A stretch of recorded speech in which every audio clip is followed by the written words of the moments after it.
The most interesting, indeed probably the only interesting seat to watch in the Hunter region tomorrow night is Hunter itself. Only the city of Cessnock remains from the old Hunter electorate boundaries, and the seat now includes part of the disbanded seat of Patterson, which was held by the National Party. Major population centres along with Cessnock are Mayfield and It will certainly be a very close race, one that sees a lot of activity during the campaign from the opposition party.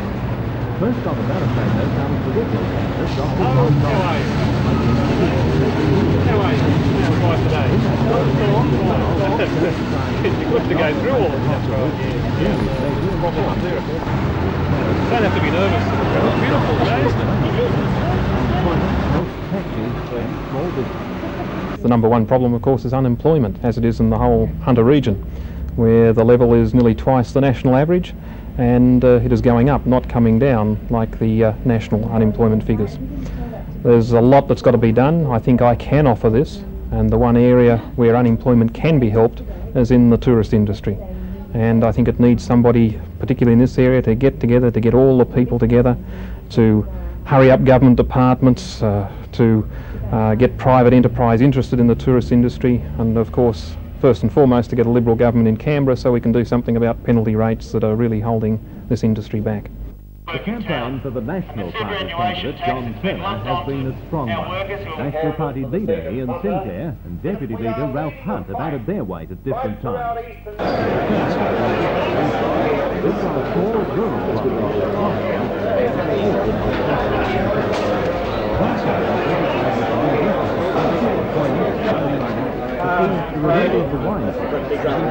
the local economy. I've been living in Hunter Valley for all my life, my father and mother before me. I've been involved in local government, and I see that there's a need for something to be done locally in Cessnock at a federal level. Not only in Cessnock but in the rest of the electorate as reconstituted of Maitland, Singleton and the outlying towns. We've been very neglected by the federal area by being a safe seat in Labor, and we have bad roads, we have insufficient sewerage for the area, we also have insufficient community centres. And it's very important, I think, that we take those problems down to Canberra with a local bloke who can identify the problems.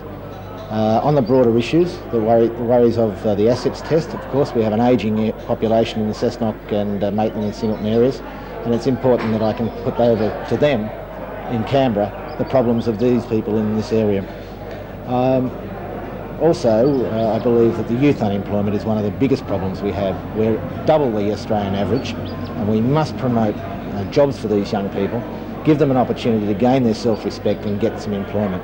It's degrading for these people and for their homes, their families, not to have work for them. And I believe in Canberra I can do that job for them.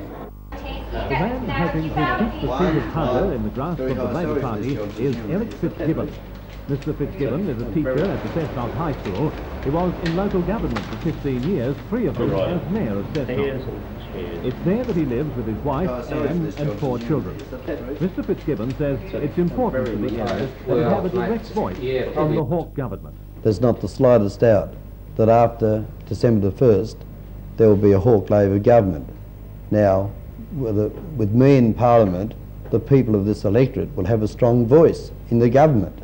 Now that's preferable to a voice in the wilderness, and I believe that as a member of the government team I will be an influential and effective voice and be able to gain improvements and benefits for the people whom I represent.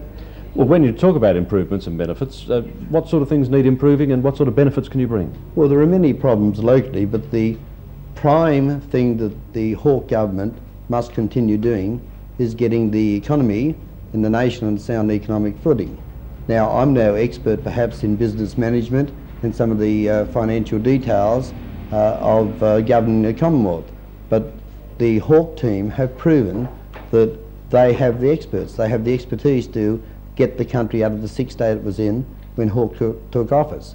And I don't have the slightest doubt that the Hawke government will continue to lead Australia towards greater prosperity. There is a 4th candidate for the seat of Hunter, but his campaign has been very low-key indeed. He is Mr. Warren Reid, a foundation member of the Australian Democrats. Warren Reid is a company director in the retailing and hiring of bridal wear at Gosford. Mr. Reid sees unemployment as the biggest problem facing the Hunter electorate. Employment is a thing, and employment is a federal issue in my way of thinking. It's not just should not be left to just the local government and state government. It must have be some contribution, or a lot of contribution really, from the federal government. The Hunter itself could lend itself, for instance, to a lot of tourism. Tourism could be encouraged by the federal government. This is probably the biggest issue. There's other side issues, for instance, affecting the Singleton area. There's the question of the army camp there. Then, of course, the big question that on everybody's mind at the moment is the nuclear business. It wasn't to be an issue, really, according to the government, but as we've seen, particularly the last week, the nuclear business is a very much an issue. And, of course, I think everybody knows that the Democrats have always been anti-nuclear and will always be anti-nuclear. We add another electorate to Who's for the House this time around, although it's not a new electorate by any means. It's Gwydir, which has swallowed up a large part of the old Patterson electorate and now runs from Muswellbrook and Scone right to the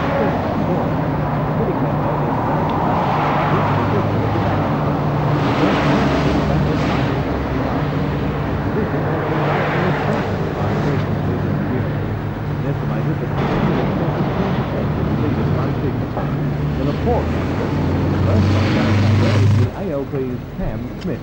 Ms. Smith is 30, born at Narrabri, where her family owns a farming property. She's a graduate of the University of New England and is now a consultant for the Excuse me, if I introduce myself, my name's Kevin Stewart.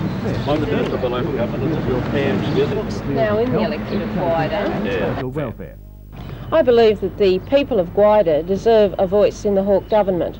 The Hawke government, in the 21 months that it's been in office, has achieved a remarkable transformation in the Australian economy.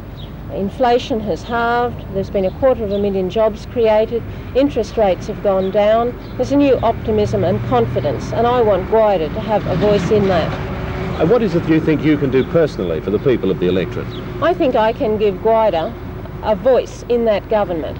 I think I can be an active and energetic member for the electorate to make sure that the interests of the whole electorate are represented in the Hawke government, that the needs of the people of the country centres, the towns, the villages, the farms are fully represented. And are you saying that's not being done now? I think Gwydir has been taken for granted for a long time by the National Party.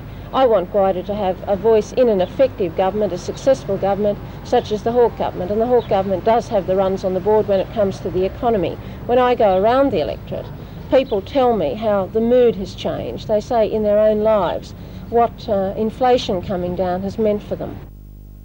Superannuation lump sum tax for us, should have the working people on this with legal training. Hunt is 56, married with 3 children, and is seeking re-election for the 8th time. His father, of course, would have been well known to a lot of you. The Hawke government and indeed taxation and the assets list as important to him and the National Party. We are leading a fight right throughout Eastern Australia to ensure that we don't have such things as capital taxation, as death duties, as assets tests, as tests on lump sum superannuation. John Brazier is an independent. He's 27, single, and works on a farm near Moree. Mr. Brazier has lived in the electorate all his life. He went to school at Aberdeen. He believes that free enterprise is the way the country can overcome its economic woes. To quote, he said, "The direction we should be going is to decentralise, to service the vastness of the Gwydir electorate and the country as a whole." Mr. Brazier says he believes people are becoming too dependent on social services and that some of the money should be channelled into developing industries embracing new technologies to provide jobs rather than just pay people not to work. Mr. Brazier concludes, "You have a unique opportunity in the coming election to show the nation that Australians are fed up with pragmatic politics."